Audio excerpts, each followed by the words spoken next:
Assalamualaikum warahmatullahi wabarakatuh. Selamat pagi teman-teman semua. Hari ini kita bertemu kembali untuk membahas pelajaran fisika, melanjutkan pembahasan kita pada minggu yang lalu, yaitu masih mengenai vektor. Kalau minggu kemarin kita membahas mengenai cara menggambar vektor menggunakan metode jajaran genjang ataupun metode poligon. Nah, pada video kali ini kita akan membahasnya menggunakan metode analitis. Sebelum saya jelaskan lebih lanjut, silahkan teman-teman bisa mempersiapkan terlebih dahulu alat tulis untuk mencatat poin-poin penting atau materi penting yang saya sampaikan pada video kali ini. Oke, kita langsung saja masuk ke materi, yaitu yang kedua kita membahas metode analitis. Menentukan resultan beberapa vektor itu dapat dilakukan dengan metode analitis. Nah, metode analitis itu yaitu cara perhitungan, bukan pengukuran. Kalau minggu kemarin kita membahasnya menggunakan pengukuran, menggunakan penggaris ataupun mistar. Nah, kalau kali ini itu berbeda, kita menggunakan perhitungan. Ada dua metode analitis, yaitu yang pertama menggunakan rumus kosinus dan yang kedua menggunakan urai vektor. Sebelum kita bahas lebih lanjut, nah, teman-teman harus mengerti dulu konsep dasar dari trigonometri. Ini mungkin juga disampaikan di pelajaran matematika. Nah, kali ini saya akan menyampaikan kembali untuk mengingatkan teman-teman tentang konsep dasar dari trigonometri. Yang pertama, ketika kita akan mencari sin atau sudut sin. Nah, sudut sin ini mempunyai rumus sisi depan dibagi sisi miring. Seperti yang telah saya sampaikan pada pertemuan sebelumnya. Kalau kita mencari sudut cos, itu sisi samping dibagi sisi miring. Kalau tan, itu sisi depan dibagi sisi samping. Nah, ini kalian harus mengerti dulu konsep dasar dari trigonometri. Nah, untuk lebih detailnya nih, saya berikan gambar sebuah segitiga siku-siku. Ketika kita mau mencari sudut sin theta, itu sisi depan dibagi sisi miring.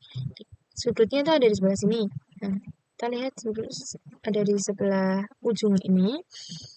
Nah, anggap saja kalau kita itu berdiri di sudut sini, kemudian di depan kita, nah di depan kita berarti ada sisi sebelah B. Sisi samping kita itu berarti ada di sisi C. Oh maaf, ini sisi C itu sisi miring. Kalau samping berarti ada di sisi A. Nah, untuk sin theta berarti sisi depan dibagi sisi miring. Sisi depannya kita mana? Ada di B. Nah, sisi miringnya ada di C. Nah, kalau cos theta itu kan sisi samping dibagi dengan sisi miring. Sampingnya kita mana? Nah, ada tembok gitu. Tembok di sisi A ini. Nah, temboknya.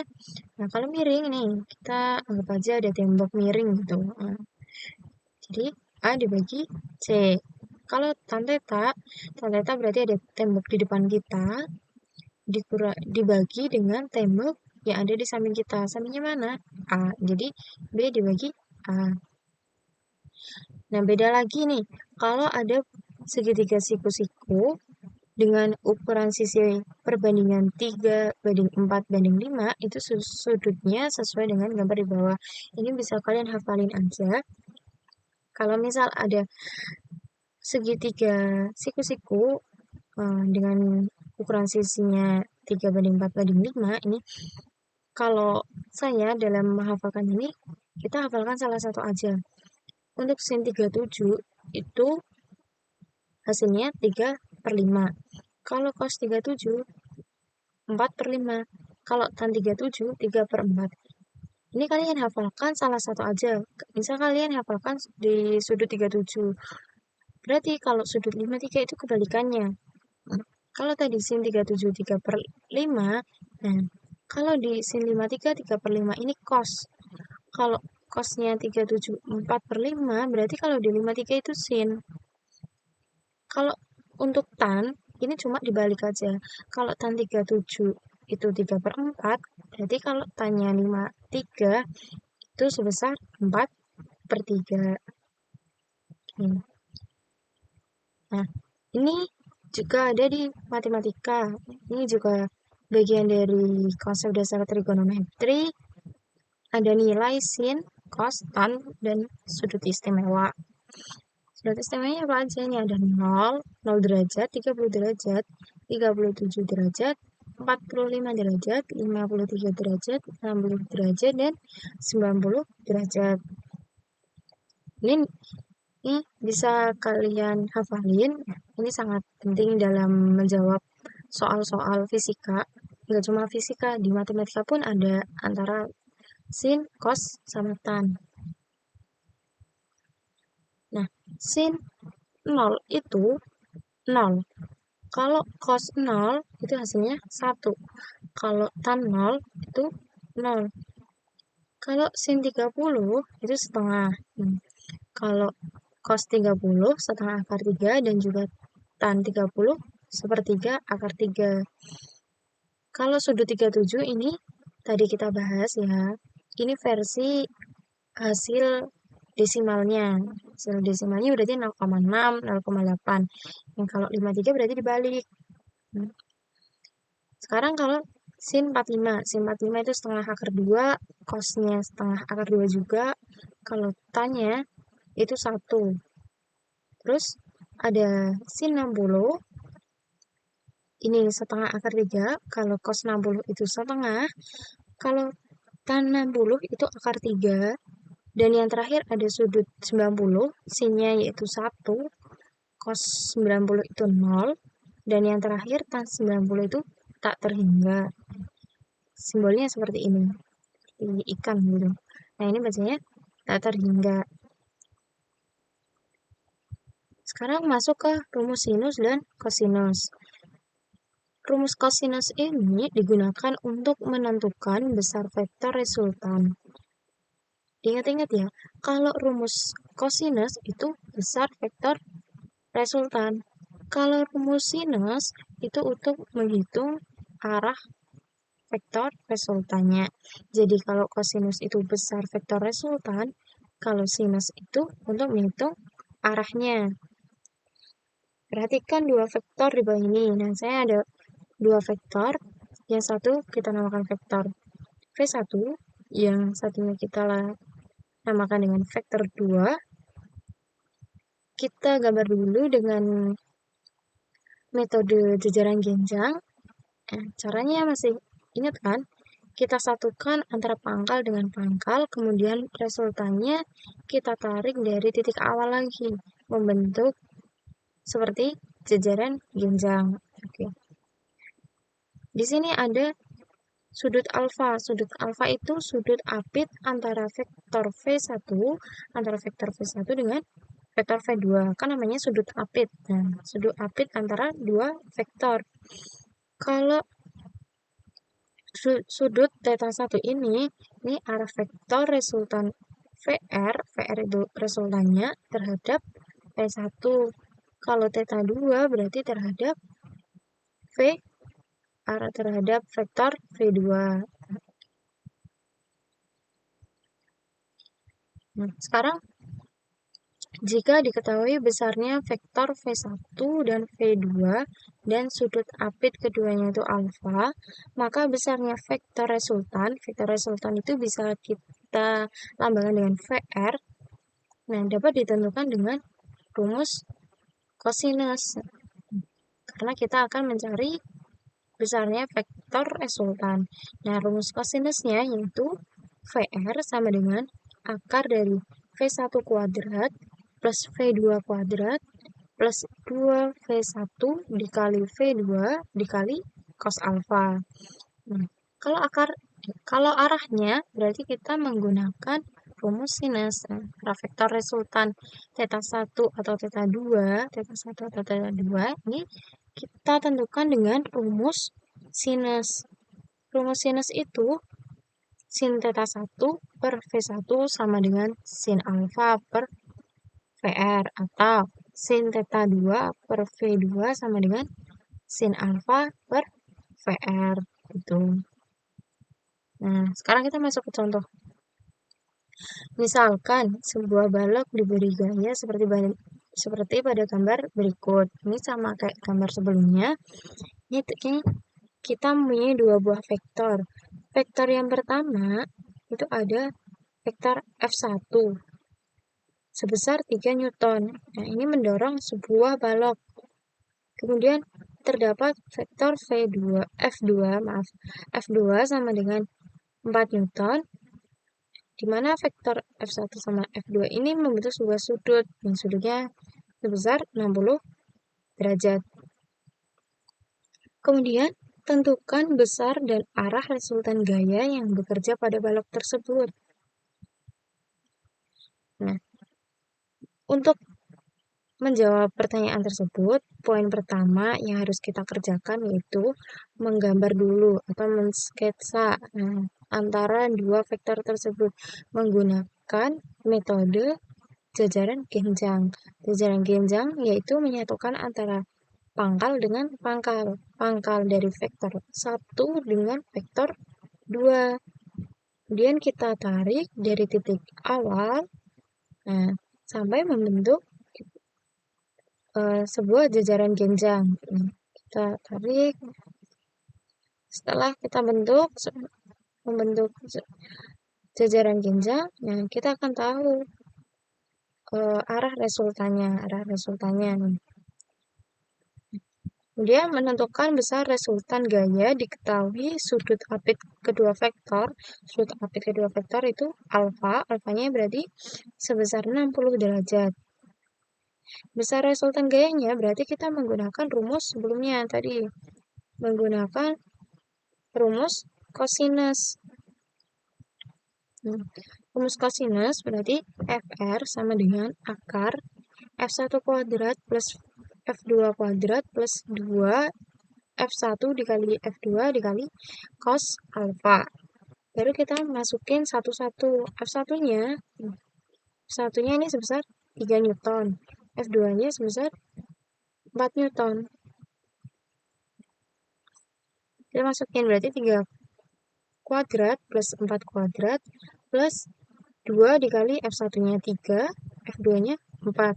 Cosnya itu sudut apit kedua vektor tersebut kan 60. Cos 60 itu setengah. Baru kita akarin. FR berarti sama dengan akar dari 37. Akar dari 37 yaitu sebesar 6,0,8 Newton. Nah, setelah itu baru kita tentukan arah vektor resultannya atau theta. Nah, berarti menggunakan rumus sin theta dibagi F2 sama dengan sin alfa dibagi FR. Sin theta-nya kan kita cari. Nah, F2-nya tadi berapa? Kita diketahuin kan? 4. Sin alfanya, sudut apitnya itu kan 60 derajat. FR-nya itu yang tadi kita cari, hasilkan 6,08. Dan sin theta-nya sin theta-nya berarti ini pindah posisi ya. Jadi jadinya sin 60 kan setengah akar 3. Berarti 4 kali setengah akar 3 dibagi 6,08. Sin theta berarti 0,57. Nah, theta-nya sin dari 0,57 itu sebesar 34,75 derajat. Jadi total gaya pada balok tersebut itu sebesar 6,08 Newton, memiliki arah sebesar 34,75 derajat terhadap F1 gitu. Nah, sekarang kita masuk dulu sebentar. Ini hanya gambaran besarnya. Untuk lebih detailnya, ini akan dijelaskan pada mata pelajaran matematika.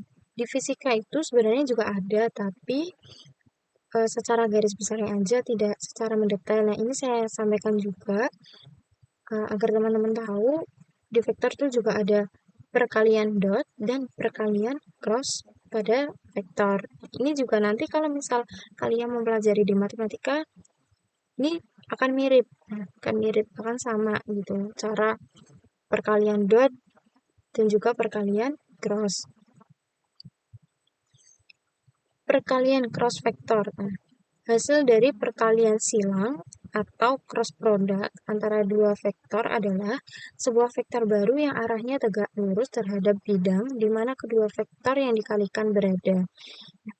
Prinsip perkalian silang ini menggunakan kaidah tangan kanan. Jadi perkalian cross itu lambangnya silang. Lambangnya silang. Kali ini bacanya cross vektor gitu. Bila nilai atau besar vektor baru yang diperoleh melalui perkalian silang antara dua vektor ditentukan, maka nilai tersebut akan sama dengan hasil kali besar kedua vektor dengan sinus sudut apitnya. Nah, secara matematis dapat kita tulis vektor A cross vektor B. Nah, ini cross bacanya karena namanya silang. Jadi, vektor A cross vektor B itu sama dengan panjang vektor A dikalikan panjang vektor B dikali sin theta. Kemudian ada hal-hal penting dan umum yang berlaku dalam perkalian silang antara dua vektor. Yang pertama itu bersifat anti-komutatif. Jadi, jika dua buah vektor itu dikalikan secara silang, maka akan berlaku sifat anti-komutatif. Yang secara matematis itu dapat ditulis dengan vektor A cross vektor B sama dengan minus B cross A. Untuk lebih detailnya ini ada contoh di bawah. Jika dua buah vektor A dan B dinyatakan dengan A sama dengan 2 I topi plus 2 J topi min 3 K topi, dan B itu sebesar min 2 I topi plus 3 J topi min 4 K topi, kemudian kita disuruh membuktikan bahwa A kali B itu sama dengan minus B kali A. Nah, karena ini perkalian silang, berarti kan ini bersifat antikomutatif. Kita kalikan silang dulu. Pertama kita hitung ya A kali B. A kali B guna perkalian silang. Berarti kita tulis dulu I, J, K. Baru kita tambahin lagi I sama J. Jadi nanti untuk biar mengalihkan silangnya itu bisa terkalikan semua gitu. Nah, yang pertama kita yang I dulu. Berarti ada 2I sama minus 2I. Taruh di bawahnya. 2 sama minus 2. Yang J itu ada 2 sama 3. Taruh di bawahnya. 2 sama 3. K-nya ada minus 3 sama minus 4. Taruh di bawahnya. Baru kita tambahin lagi I sama J. Nah, cara mengalihkannya berarti kita mengalihkan dulu I kalikan 2 kali 4. Jadi arahnya tuh gini. Lihat kursor saya. Arahnya tuh gini. Untuk J arahnya begini dan untuk K arahnya begini. Jadi I dikalikan 2 dikalikan min 4. Nah, ini seperti ini yang saya tulis. I kali 2 kali min 4. Lalu plus J-nya. J-nya itu kalikan min 3 sama dikali min 2. Kalau yang K itu berarti dikali 2 dikali 3. Nah, udah sampai K. Lalu kita balik. Kita balik. Nah, waktu kita balik ini jangan lupa simbolnya minus. Kita kurangin. Kita kurangin baru ke K lagi. Arahnya ke sini. Nah, K dikali 2 dikali min 2. K dikali 2 kali min 2. Dan plus. Ini kalau sepanjang sini itu plus. Jadi minusnya cuma ketika berlawanan. Dan I dikali min 3 dikali 3. Dan yang terakhir J dikali 2 dikali min 4. Jadi saya tulis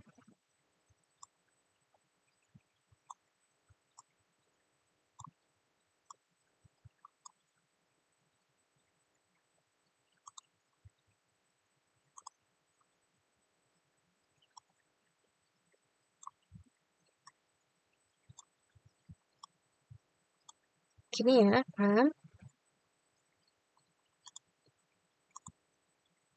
Oke. Nah, baru kita kaliin. 2 dikali min 4, berarti kan masih min. Berarti min 8i plus 6j plus 6k, baru kita kurangi dengan minus 4k min 9i min 8j. Jadi hasil akhirnya A cross B sama dengan I plus 14j plus 10k. Nah, ini dapat yang A kali B. Sekarang kita kalikan silang yang minus B dikali A. Caranya juga masih sama, kan? Kita taruh dulu. Nah, kan tadi A kali B, sekarang B dikali A. Nah, IJK sama IJ, taruh di bawahnya.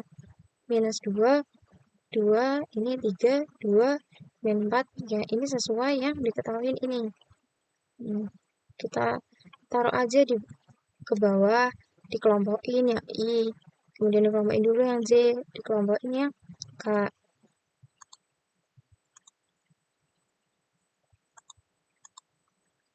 Nah,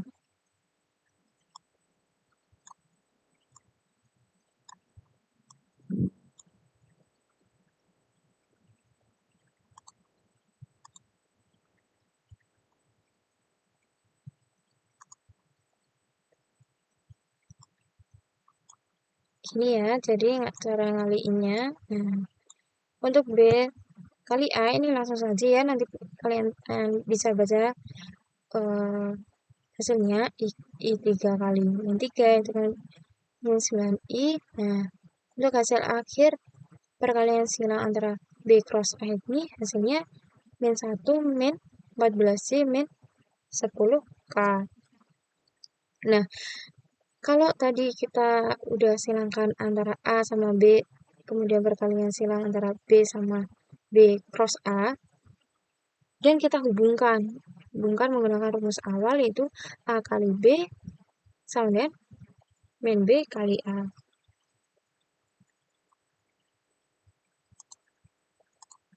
Nah, A kali B-nya tadi kan udah kita dapat. Nah, I plus 14C plus 10K. Dan minusnya masih ya, baru kita kurung. Nah, masukkan B kali A, B cross A ini kan min I, min 14C, min 10K. Jadi, I plus 14C plus 10K, minus kali minus itu plus, I minus kali minus plus, minus kali minus juga plus, I plus 14C plus 10K. Antara ruas kanan dan ruas kiri kan ini sama, berarti terbukti. Oke, yang kedua ada dua vektor yang saling tegak lurus. Jika kedua vektor yang dikalikan saling tegak lurus, maka sudut antara kedua vektor adalah 90 derajat. Sehingga bisa kita tuliskan vektor A cross vektor B sama dengan panjang vektor A dikali panjang vektor B sin theta. Nah, sin tetanya ini kita masukin, kan kedua vektor adalah 90 derajat. Sin 90 itu tadi udah kita bahas, yaitu sebesar 1. Sin 90 itu 1. Ini panjang vektor A dikali panjang vektor B dikali 1 kan tetap 1 gitu. Jadi hasilnya vektor A cross vektor B sama dengan panjang vektor A dikali panjang vektor B. Nah, yang ketiga itu jika kedua vektor berada satu garis dan searah, maka sudut antara kedua vektor adalah 0 derajat. Sehingga ini juga sama, vektor A kali vektor B sama dengan panjang vektor A cross vektor B sama dengan panjang vektor A dikali panjang vektor B sin theta. Sin tetanya ini sebesar 0 derajat. Kalau dikalikan 0, panjang vektor A dikali panjang vektor B dikali 0 kan berarti hasilnya 0 juga gitu. Kemudian jika kedua vektor berada satu garis dan berlawanan arah, maka sudut antara dua vektor tersebut adalah 180 derajat. Ini juga sama-sama menggunakan sin theta. Tinggal kita ubah tetanya. Tadi kalau tetanya ini kan diketahui sebesar 0 derajat, kalau yang ini yang diketahui sebesar 180 derajat. Nah, sin 180 derajat itu 0. Ini bisa kalian pelajari lebih lanjut tentang sin 180 derajat ini ada di kuadran berapa. Ini akan dijelaskan di matematika juga. Nah, berarti panjang vektor. Berarti vektor A cross vektor B sama dengan panjang vektor A dikali panjang vektor B kali 0. Ini kali 0 berarti kan hasilnya 0 juga.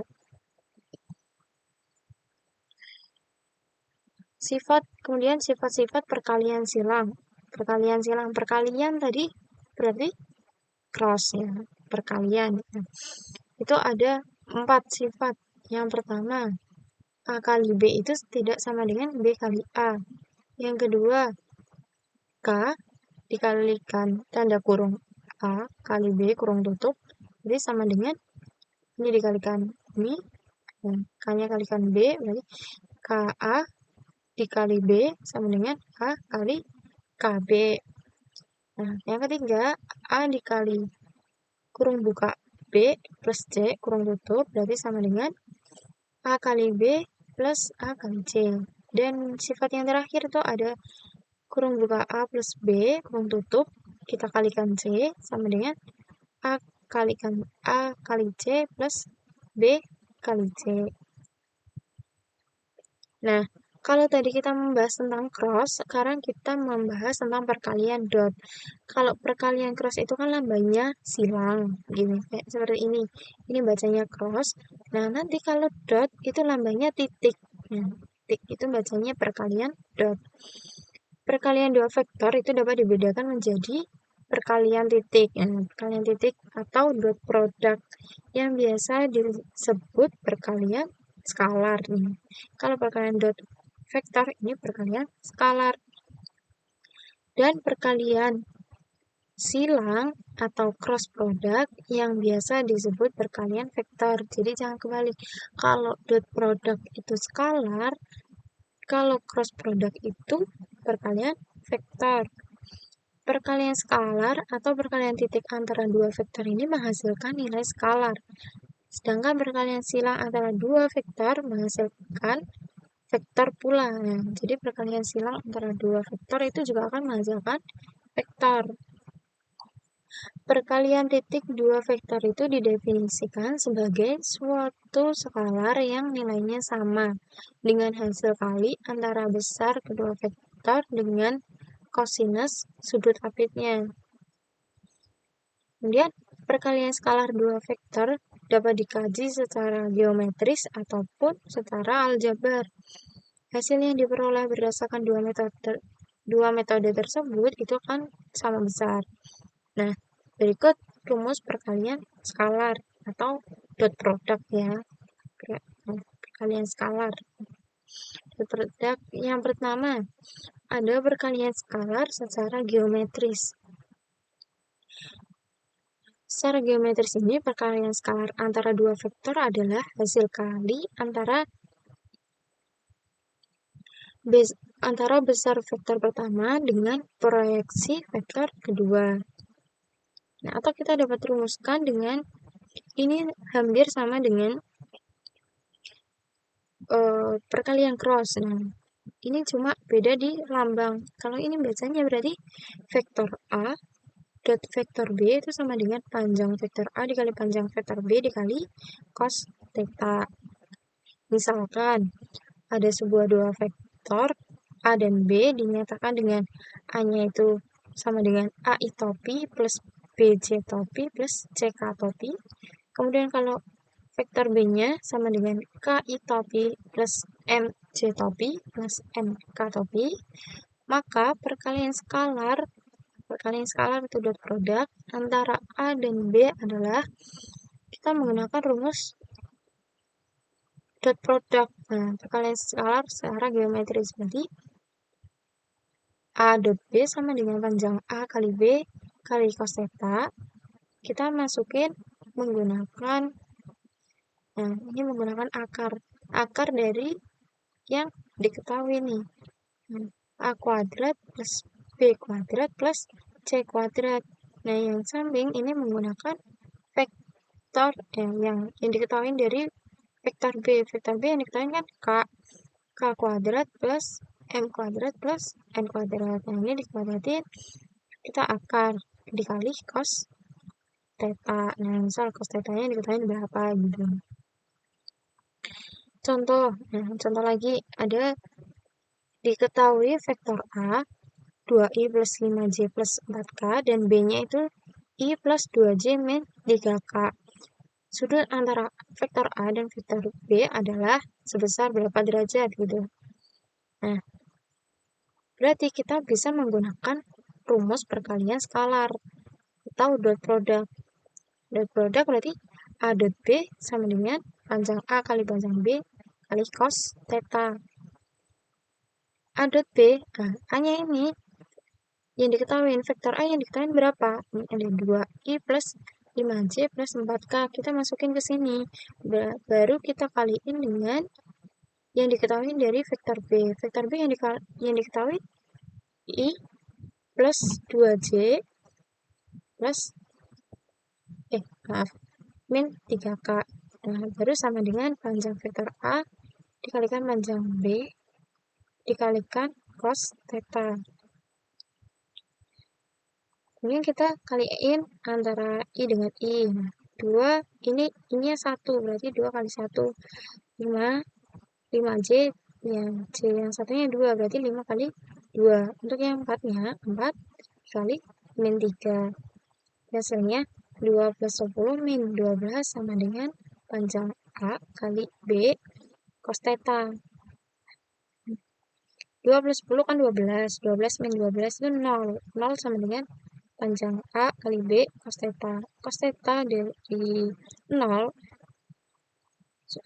Ini berarti kalian dari yang sudut istimewa tadi, sudut yang cos dari yang menghasilkan nilai 0 itu kan berarti cos 90. Jadi sudutnya sebesar 90 derajat itu.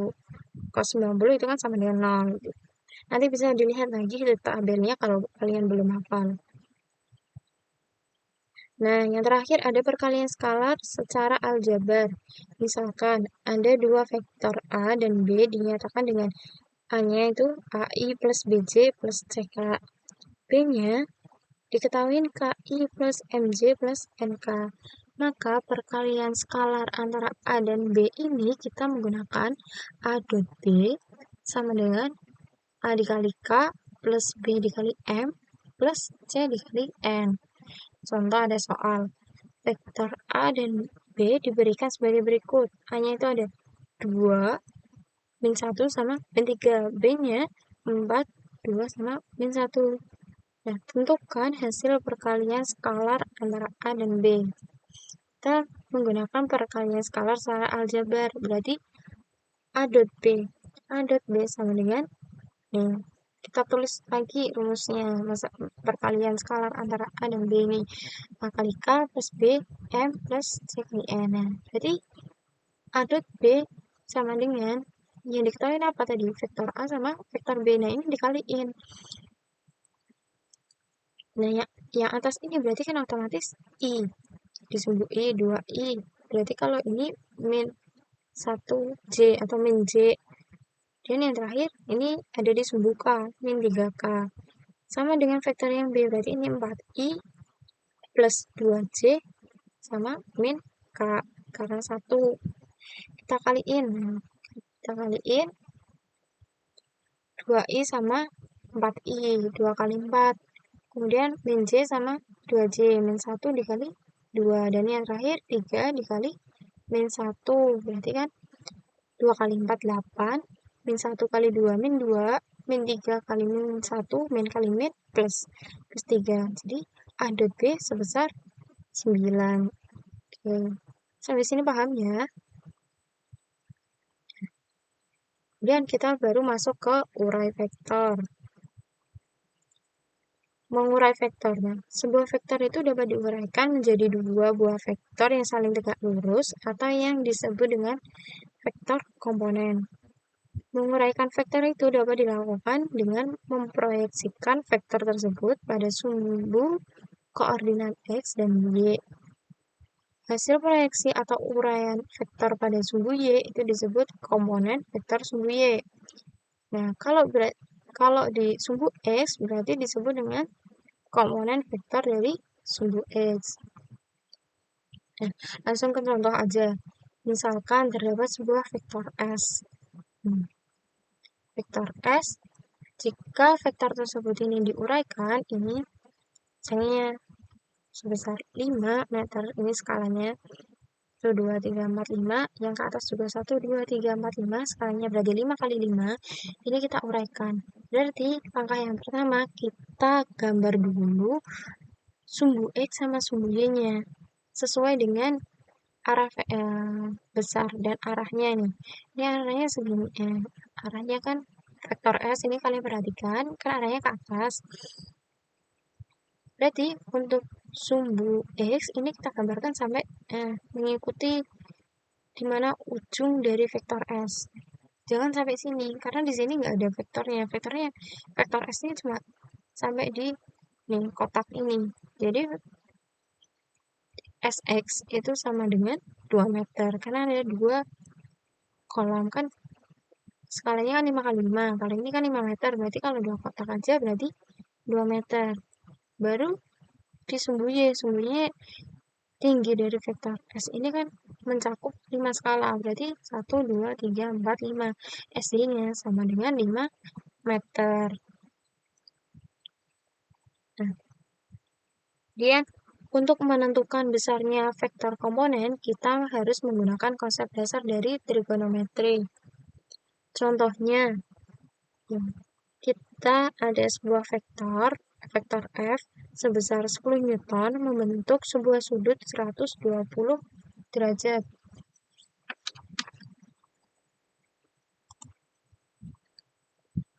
Nah, berarti langkah yang pertama kita uraikan dulu, kita gambar antara sumbu X sama sumbu Y-nya.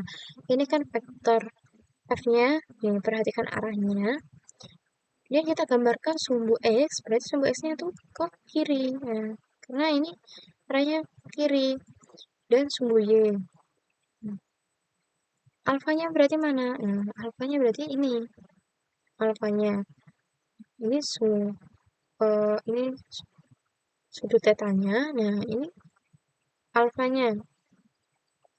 Berdasarkan konsep trigonometri, FY itu terletak di samping sudut atau sisi samping. Jadi, cos, berarti kita menggunakan cos. Ibaratnya tuh gini, kan ini sudutnya, perhatikan kalian ya, sudut alfanya. Kita bisa menggunakan cos ketika ada di sebelah sudut. Jadi, cos itu ada di sebelah sudut. Kalau sin itu ada di depan sudut. Kan sudut alfanya di sini. Nah, FY-nya ini kan ada di samping kita. Kita berdiri di sini. Samping kita ada tembok FY. Berarti untuk mencari FY nanti kita menggunakan cos karena ada di sebelah kita. Nah, kalau kita mencari fx-nya, kita berarti menggunakan aturan sin. Sin itu ada di depan sudut. Nah, kalau cos sebelah sudut, sin itu ada di depannya kita. Di depannya kita mana?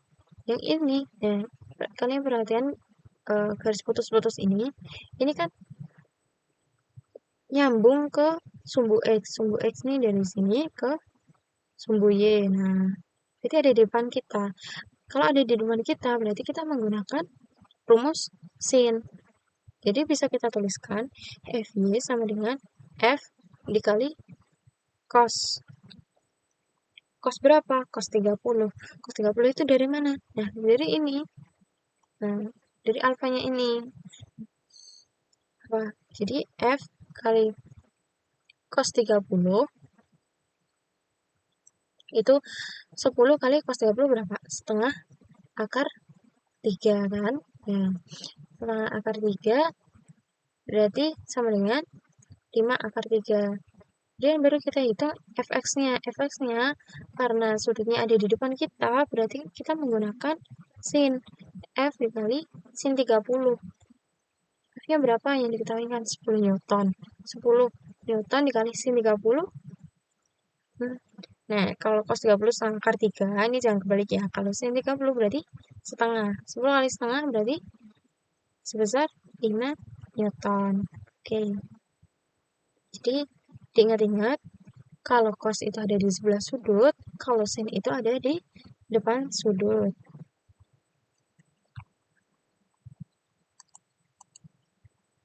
Sekarang, kita menjumlahkan vektor dengan metode urai vektor. Untuk menjumlahkan vektor yang lebih dari dua itu lebih efektif menggunakan metode urai vektor. Nah, kalau tadi yang kita bahas itu ada 2 vektor, nah sekarang jika ada lebih dari 2 vektor, kita bisa menggunakan metode urai vektor. Contoh, ada seekor semut berjalan di atas lantai berukuran 40 kali 40 cm dengan lintasan seperti pada gambar berikut. Nah, lintasannya membentuk sebuah vektor, berarti ada 3 vektor, ada vektor S1, ada vektor S2, dan vektor S3. Nah, dengan menggunakan metode urai vektor, kita tentukan besar dan arah perpindahan semut.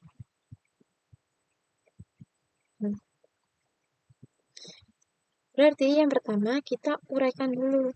Kita gambar tiap vektor di sumbu X sama sumbu Y-nya.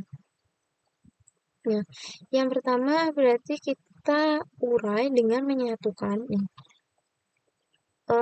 Semua pangkalnya itu jadi satu. Gambarkan semua vektor yang akan dijumlahkan pada koordinat sumbu X dan Y dan letakkan semua titik tangkap atau titik pangkalnya di pusat koordinat. Jadi ada pusat satu gitu. Baru kita gabungin nih pangkal ketemu pangkal gitu. Jadi jangan digabung-gabungin ini antara ini kan masih pangkal ketemu ujung gitu. Ini kita uraikan dulu. Nah, pangkalnya tuh jadi satu di titik koordinat. Nah, yang pertama ada vektor S1. Kita gambarkan sumbu S sama sumbu Y-nya karena ini arahnya. Ya, paham arah ya. Ini arah ke barat. Nih, utara itu atas, timur ke kiri itu barat, bawah itu ke selatan.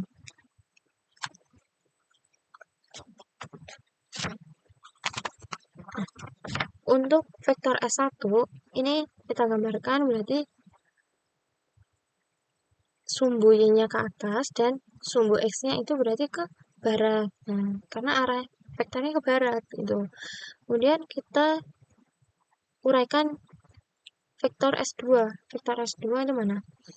Nah, ini kan ke bawah kan? Ini karena dia ke bawah. Ke bawah. Berarti sumbu Y-nya juga ke bawah atau ke selatan. X-nya, sumbu X-nya berarti yang di ini yang garis warna kuning ini kalian perhatikan. Ini untuk vektor S2-nya juga ke barat. Nah, yang terakhir ada vektor S3. Dan S3 ini kita gambarkan sumbu X-nya berarti ke kanan, ke timur. Nah, ke timur dan sumbu Y-nya itu ke atas atau ke utara. Berdasarkan gambar, kita hitung satu persatu. Untuk S1X. Nah, S1X berarti vektor S1 di sumbu X. Ini berarti, kalian perhatikan garis yang warna biru ini. Ini berapa? 1, 2. Ada di 2 kolom kan? 2 dikali 40. 40 kan tadi yang diketahui.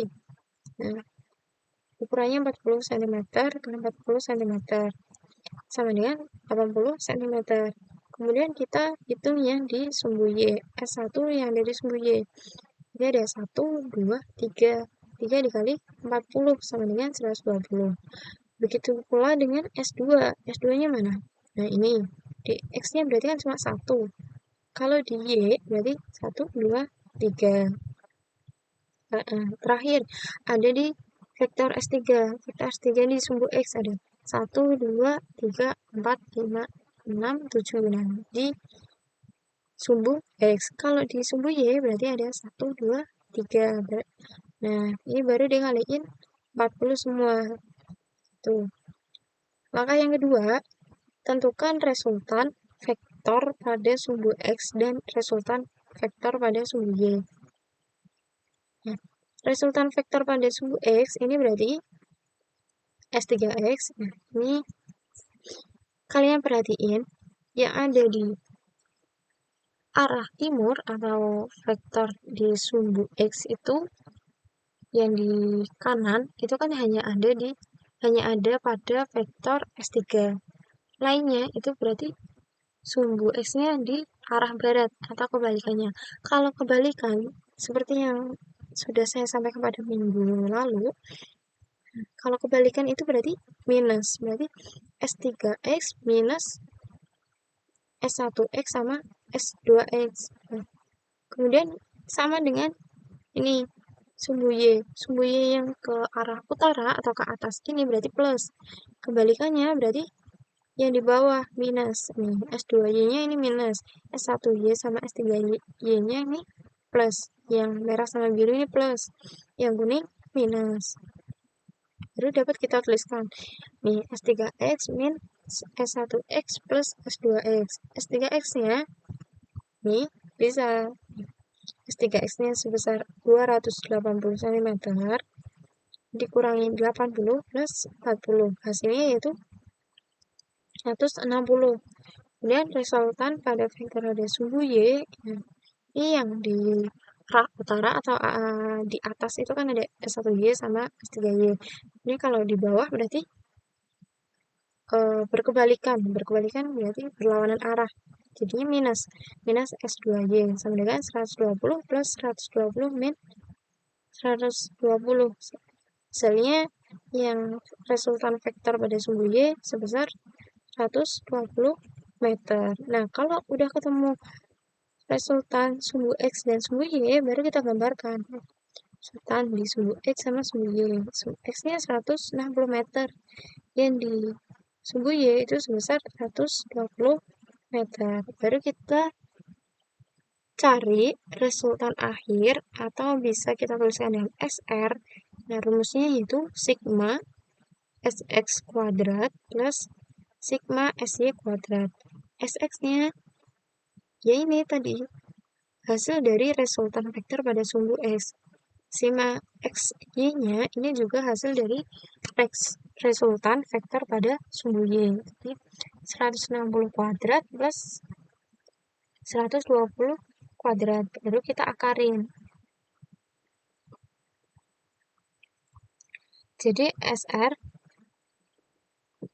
nilai akhirnya yaitu sebesar 200 cm. Oke. Setelah kita mencari resultan, nah berarti yang kurang tinggal arahnya. Arah dari SR.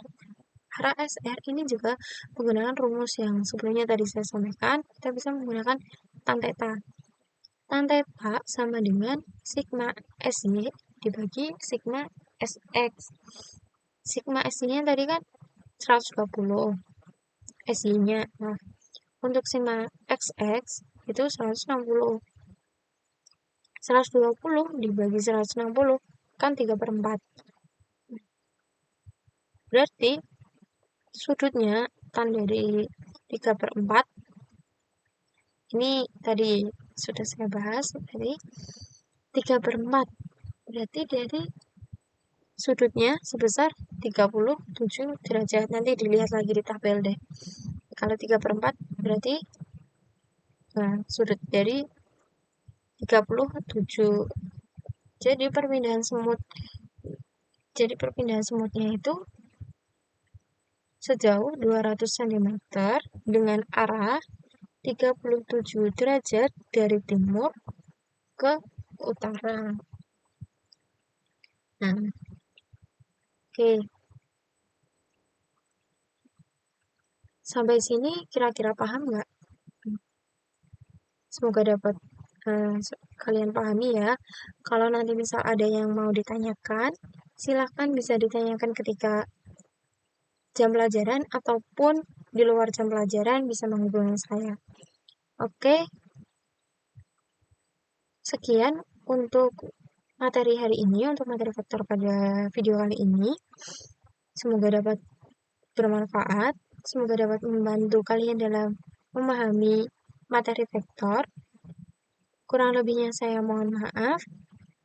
Wassalamualaikum warahmatullahi wabarakatuh.